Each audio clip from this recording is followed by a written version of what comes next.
Damon Fordham, tell us about yourself and the role that you play as a historian in the South Carolina community. My name is Damon L. Fordham, and I am an adjunct professor of history at Charleston Southern University in the Citadel.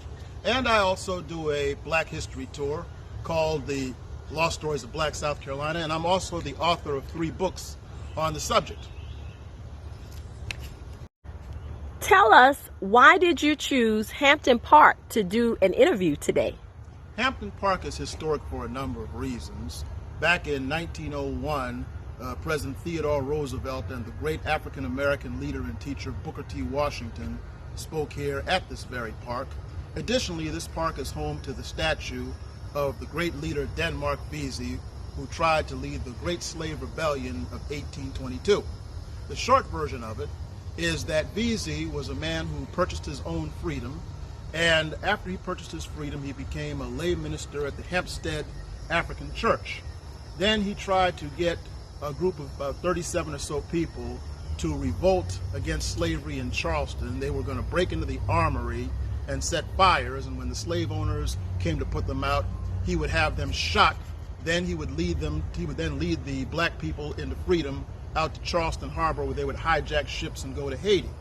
Unfortunately, one of his followers, William Paul, told a house slave by the name of Peter Prelu about the plot, and Peter went back to his slave owner, Captain John Prelu, and told him about the plot, and the militia captured Vesey and 37 of his men, and after a trial they were hanged on July the 2nd, 1822.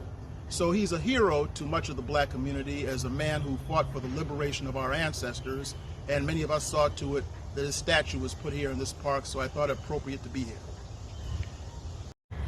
We're going to end this interview and allow Mr. Damon Fordham to give us a walk-around tour of the Denmark Vesey Statue here in Charleston, South Carolina at Hampton Park.